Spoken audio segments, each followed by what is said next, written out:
Now to this in the Middle East. The United States striking Iran hard last night following the deaths of 2 American service members in Jordan. Madeline Rivera is live in Washington with the details. Good morning, Maddie. Hi, good morning, guys. CENTCOM says the latest round of strikes yesterday weren't only meant to degrade Iran's ability to hit ships in the Strait of Hormuz. They also targeted IRGC forces that they say launched attacks against U.S. service members in Jordan on Friday. We have yet to learn the identities of the 2 fallen service members. The U.S. says they were killed as they and partner forces defended themselves from Iranian ballistic missile and drone attacks. 1 service member is currently missing in action. 4 American service members were evacuated to Jordanian hospitals. They have since been released. War Secretary Pete Hegseth later reacting to the incident, saying, "Godspeed, heroes. Their sacrifice only stiffens our resolve." And that is the question today, guys. All eyes are on the region to see how this tit-for-tat will further escalate. The president tells News Nation it's a very sad thing. We hate to see it happen. It's in service to our country. At the same time, the president appears undeterred, telling the New York Post they did it because they don't want to see Iran have a nuclear weapon. And it just shows you how bad the Iranians are. The Wall Street Journal reports the U.S. is now rushing more warplanes to the region as Iran's supreme leader accuses the U.S. of violating the Memo of Understanding. The breakdown of the MOU centered on control over the Strait of Hormuz. Iran tried to dictate shipping traffic. The U.S. says it's since redirected 5 commercial vessels and disabled 1 as a result of its naval blockade. And if you think that inflicting this kind of pain on America by killing 2 service members is going to deter President Trump from doing what he believes must be done, then you're disastrously wrong. And we went from hope for a peace deal to some tit for tat to, I would argue, all bets are off. President Trump is going to respond to this with such savage fury. They're going to have to come up with a new name for the operation. You're so right. I mean, this is, as Secretary Hegseth says, only stiffens our resolve. And while you are looking at the battle, which is what it is now, a battle for the Strait of Hormuz, and you're seeing so many of the strikes in Bandar Abbas and areas in the key port there in the Strait, in Iran continuing to accuse the U.S. of violating the Memorandum of Understanding. But then outside of the battle for the control of the Strait is the attacks on the Gulf countries like Jordan, at that air base, which has killed, tragically, 2 of our U.S. service members. There is no daylight, I would imagine, in the Pentagon, in the Situation Room, about bringing the hammer down for this action. No, I mean, we definitely have to make them pay.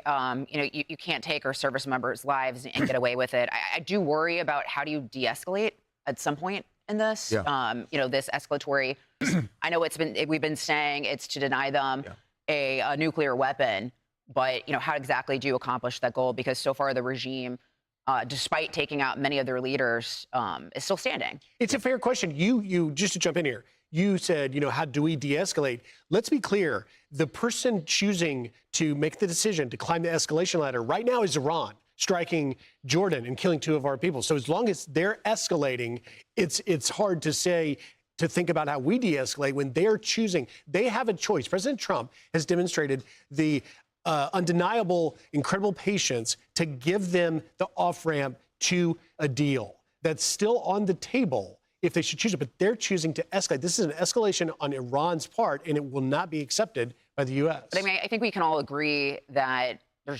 getting a deal is going to be difficult at this point. Of course. Right? Exactly. They don't desire to strike a deal. And you look at the Iranian regime, they're specifically set up in a decentralized way for this purpose, to be able to survive regime change, to be able to survive leaders being taken out, right? That's the whole point of this mosaic defense structure that they have. So I think that is my concern is how do you collapse a regime like that?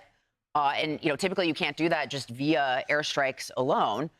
And so I just worry about, just this, both sides are trying to increase the cost for the other. Right. And is there an end to that? And what is that end? And then what is mission accomplished there? And of course, nobody wants peace. It's one thing to do the tit for tats, but then when American service members get killed, all bets are off. It completely changes the dynamics. And President Trump is just, and that's why it's frustrating to me about, I think that, and I think a lot of people in this country have miscalculated President Trump and his resolve, and which is, annoying and irritating. But when Iran does it, and then you wind up with 2 service members killed, it's a whole different game. Do you think we've miscalculated Iran's resolve at all? No, I mean, I think they're lunatics, and they've always been lunatics. Yeah. And I think that President Trump, and I disagree with people who say President Trump's strategy has not been clear. I think his strategy from the beginning has been very clear about having to eliminate nuclear weapons. Now, whether or not we should have done all of this is obviously it's not a popular war, and people don't want to be in here. They want they are desperate for peace. But it is. But we're past that at this point, and this is going to make it impossible.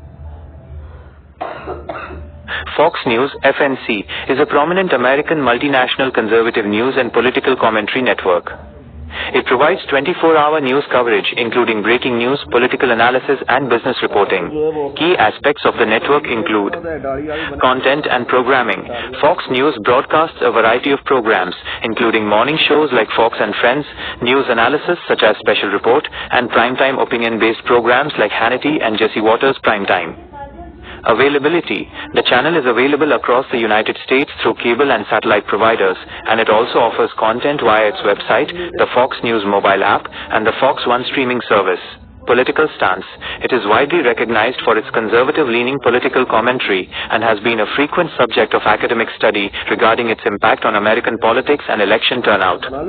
Corporate ownership. It is a subsidiary of the Fox Corporation and is based in New York City. The network also maintains a dedicated presence on platforms like YouTube, where it posts clips